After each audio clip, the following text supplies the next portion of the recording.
Biz bu videoda Word'ninki chegara funksiyasi to'xtalamiz. Odatda Word ham abzasqa ham tekstga chegaralanish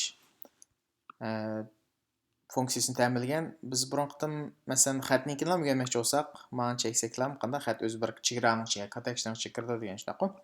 Ammo buning rangini har xil holatini o'zgartirib bo'lmaydi. Paragraf gruppasida mana bu bir chegara funksiyasi va chegara buyruqlari.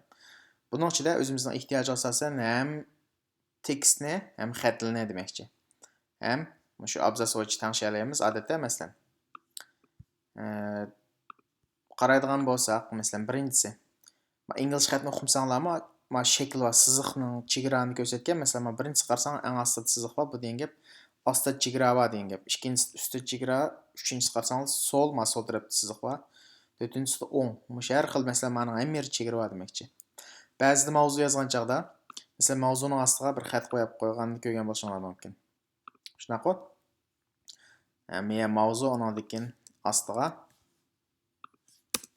mana bu yerdan boshlab xat yozamiz demoqchi.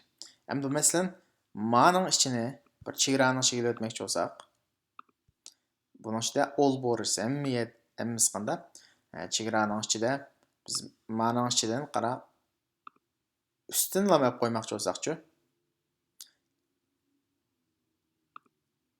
Ustlam. Mana biz ostini lamab qo'ymoqchi bo'lsak, mana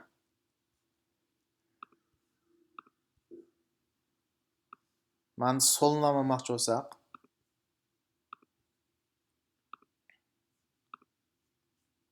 degandek o'zimizning ehtiyoj asosan chegaraning ichiga qo'ysak bo'ldi. Undan boshqa bizningki masalan qarlam chegara bormi? Rangi mushunlarga o'xshamdi. Buni so'zlashdan burun men chegarani qanday yo'qtimiz desak, buni tanlagandan keyin mana no borderni tanlab qo'ysang yo'qaydi. Buning rangini qanday o'zgartiramiz desak, buni eng ostida mana borders and shading deb tanishik bor. Mana borders bilan qaraymiz. Bu ham paragrafga ham tekstga tanlag'li bo'ldi. Bu yerdan ko'gil bo'ldi. Mana tekst bo'lsa xat manda lam chiqadi. Agar paragraf bo'lganda bunda butun paragrafni oldi degan gap. Biz miyalarni chekish orqali o'zimizning ko'rmoqchi bo'lgan mazmunni qanday o'zgartirib ko'ra olamiz. O'zgarsa manda bo'ldi ekan deb. Hamda bu tanishkida bir qancha xil tanishk bor. Masalan, hech qanday tanishak yo'qlam yoki bir kontekstning ichida, sayning ichida ma'lumotni asosan ko'rsang bo'ldi. Keyinni qarasanglar saysa 3D shaklda degandek. Hamda ama style ma'ninki cho'ng kichikligini masalan ma xil tom bo'lma u. Uni masalan har xil shakl tanishkil bo'ldi.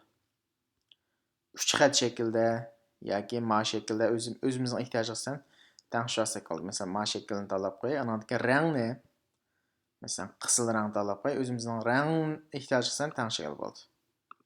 Mana. Bu ma'ni masalan ma xatni o'zining kontekstidan olmoqchi bo'lsam, bütün abzas elinib ketdi shunaqa. Endi men buni chunki paragraf app qilgan, buni tekstlam qilib apply qilib. Ko'rdingizmi? Ichik tekstni olsak ichiga bo'ldi degan gap. Ham sirtidagini qanday elitimiz desak, excuse me. No border desek ham elitadi. Mana shu xatning ichiga ham oldi degan gap. Buni o'zimizning ehtiyojga asosan har xil usulda tanishib olsak bo'ldi. Mana bu Word'ninki chegara funksiyasi.